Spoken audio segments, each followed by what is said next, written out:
ब्रिजेश जी, मैं आपसे एक एक बहुत बेसिक सा क्वेश्चन है, और ये हमारे एक दर्शक पूछे, it is not BJP which is creating the dent in AAP's hope right now, it is Congress sending Kanhaiya in the yatra in the neighbourhood which is creating the dent. इनका कहना यह है मतलब ब्रिजेश जी की आम आदमी पार्टी से ज्यादा इस समय कांग्रेस से बीजेपी परेशान हो रही है, क्योंकि कांग्रेस जो जो धीरे स्लो स्टार्टर थी, शायद कांग्रेस ने थोड़ा मोमेंटम पकड़ा है। आपको क्या लग रहा है ब्रिजेश जी, गुजरात इलेक्शन? नमस्कार। हाँ, नमस्कार। ये सही बात है कि बीजेपी ने गुजरात में जो अपना एक नैरेटिव गढ़ दिया था, ये महामानव मोदी वाला, हिंदू हृदय सम्राट, उसमें सारे मुद्दे छिप गए।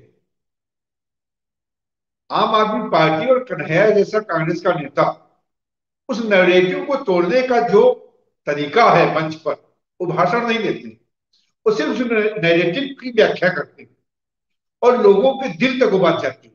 हमने भाषण काफी सुने हैं, कन्हैया के भी वहां पीछे सुनी हुई है, और आम आदमी पार्टी तो शुरू से चूंकि मुद्दों की बात करती है तो वो सीधे आपके सामने जो काम हुआ उसका नरेशन देती है।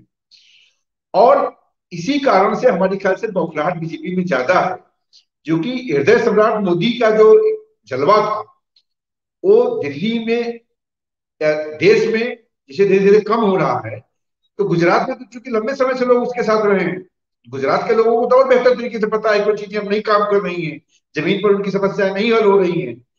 दिल्ली से मोदी जो है गुजरात नहीं चला रहे हैं, जिनको दे रहे हैं वो कोई जिम्मेदारी नहीं निभा रहे हैं, तो अगली बार चुनाव में फिर उन्हीं के नाम लेने की नौबत आती है।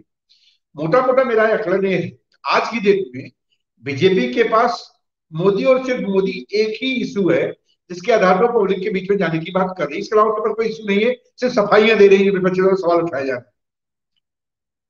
कांग्रेस अपना एक आजमाया हुआ फार्मूला बहुत तेजी से इस बार अपना रही है, जो माधव सिंह सोलंकी का आपने जिक्र किया जिगर जी। उस समय इन्होंने एक जो कास्ट इक्वेशन गुजरात में सेट किया था, उस कास्ट इक्वेशन में पिछले 1.5-2 साल से कांग्रेस बहुत गहरे से काम कर रही है।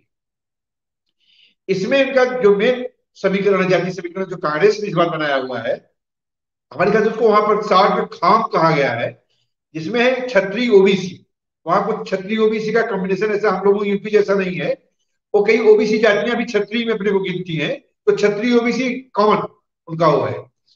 उसके अलावा जो है दलित मतलब हरिजन और आदिवासी और मुस्लिम, एक खाम का जो कॉम्बिनेशन है, इस पर काफी गंभीरता से जमीनी स्तर पर कांग्रेस इस बार काम कर रही है, और इसका इम्पैक्ट उसे वोट में बेहतर तरीके से मिलने की संभावना है। इस गुणा भाग में हमारे ख्याल आपको तो जमीन भी नहीं पता है कि ये जो जाति समीकरण वाला गुणा भाग आपको नहीं आता। आपका अपना खेल करने का अपना ग्राउंड है, वो जहां पर विकास की बात, स्कूल की बात, वो केवल परिवर्तन की बात कर रहे हैं। उनके पास 3-4 चीजें हैं, स्कूल शिक्षा का इशू है, उनके पास हेल्थ का इशू है, और उनके पास जो है सड़कें या दूसरी जो इश्यूज हैं, और एक 3B जिसे कहा जा रहा है, बीजेपी जिसे काफी उसका मजाक उड़ा रही है, लेकिन उसको भारतीय राजनीति में कल्याणकारी योजना के रूप में देखा जाना चाहिए, कि बिजली में जो लोगों को राहत देने की बात कही गई है, जिससे आम आदमी अपने खुद को कनेक्ट कर पा रहा है, वो इशू में। तो तीनों पार्टियों के 3 अलग अलग इशू जो उनकी स्ट्रेंथ है, बाकी चीजों को सफाई दे रहे हैं या दूसरे को बता रहे हैं कि उनका कहना है, उनका दावा उतना सही नहीं है। लेकिन मुझे लग रहा है कि ये तीनों चीजें तीनों पार्टियों के लिए काम कर रही है। अब इसमें से कौन सा इशू कितना कारगर करेगा, किसको कितनी सीट दिलाएगा, तो भविष्य तय करेगा।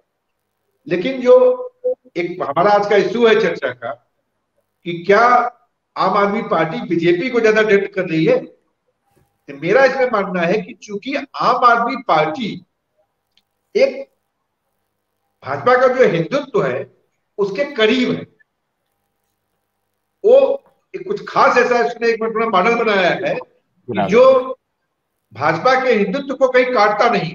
आम आदमी पार्टी का जो भी अपना पर्सपेक्टिव है, आम आदमी पार्टी भाजपा समर्थकों के लिए थोड़ा मुफीद लगती है, भाजपा समर्थकों के लिए मैं बात कर रहा हूं। तो ऐसे में जो आदमी भाजपा की 27 साल की सत्ता से उबा और परेशान है, उसके लिए एक बार कांग्रेस की बजाय आम आदमी पार्टी आकर्षण देती है। ऐसे लोग अगर मूव करते हैं जो बीजेपी के समर्थक रहे हैं, आज किन्हीं हालात में है, वो आपकी तरफ मूव करते हैं तो निश्चय ही वो बीजेपी को ज्यादा डैमेज करेंगे, और ये संभावना इस बार बनी हुई है। ठीक है, हम दिल्ली और पंजाब की बात करके बार बार कांग्रेस की बात करते हैं, कांग्रेस का वोट बैंक छीनने की कोशिश करेगी, लेकिन ऐसा नहीं। ठीक है, चाहे एक मिनट में अपना ब्रीफ करता हूं। जिस तरीके से पंजाब में और दिल्ली में सत्तारूढ़ पार्टी थी कांग्रेस, जब तीसरी पार्टी ने इंटर किया तो सबसे ज्यादा डैमेज किया सत्तारूढ़ पार्टी को। अब गुजरात में यही चीज होने वाली है, वहां पर सत्तारूढ़ पार्टी बीजेपी है। अगर आम आदमी पार्टी अपनी जमीन का विस्तार करेगी, सबसे ज्यादा नुकसान वो करेगी बीजेपी को। अब देखना यह होगा कि अगर वो 20% तक वोट ले आती है तो मेरा मानना है कि वो डैमेज ज्यादा करेगी, सीट बहुत ज्यादा तब्दील नहीं कर पाएगी आम आदमी पार्टी। 20% से ऊपर अगर इसका वोट बैंक जाता है तब इस सीट के कन्वर्जन करने की हालत में ज्यादा अच्छी होगी आम आदमी पार्टी। और ओवरऑल देखा जाए तो आम आदमी पार्टी जो है आपको बीजेपी को भी नुकसान कर रही है और कांग्रेस को नुकसान कर रही है। इसलिए वर्तमान माहौल में दोनों ही दल घुमा फिरा के आपकी आलोचना जरूर कर रहे हैं, इन दोनों को पता है किसी न किसी ग्राउंड पर दोनों का नुकसान हो रहा है। ठीक है, अब बस क्लोज कर रहा हूं मैं। ब्रिजेश जी, आपसे क्लोजिंग स्टेटमेंट एक ले लूं कि मुझे एक अजीब सी चीज लग रही है कि ऑपोजिशन का एक लीडर गुजरात में जा रहा है, वो बड़ी न्यूज बन रही है बनिस्पत कोई और न्यूज के, क्योंकि प्रधानमंत्री जी तो इतनी बार गुजरात जा रहे हैं कि वो न्यूज ही नहीं बन पा रही है। तो राहुल गांधी जी जिनके जो इररिलेवेंट हैं बीजेपी के हिसाब से, उनके जाने पे ये न्यूज इतनी बड़ी क्यों बन रही है? ब्रिजेश सिंह साहब जी, क्योंकि राहुल गांधी, 1 मिनट में क्लोज करेंगे। राहुल गांधी अनुपलब्ध है, जो चीज अनुपलब्ध है उसे पाने की सबकी इच्छा होती है। तो राहुल गांधी किसी और फोरम पे बहुत पहले चमक रहे होंगे, लेकिन वो हिमाचल और गुजरात में नहीं देखे जा रहे थे। तो बहुतों की इच्छा है कि राहुल गांधी यहाँ आए और कुछ कहे। उसमें जो विरोध करने वाले कांग्रेस के हैं वो भी है, जो कांग्रेस के लोग हैं वो भी चाहते हमारा बड़ा नेता हमारे पास आए। ठीक है ब्रिजेश जी, मैं बस इतना, मीडिया का आकर्षण वहां है और वो उसके लिए उसको लगातार खबरों बनाए हुई है। शायद उसमें विपक्ष अपने लिए अवसर तलाशेगा और कांग्रेस उसको अपने लिए कोई माइलेज के लिए इस्तेमाल करना चाहेगी। जी,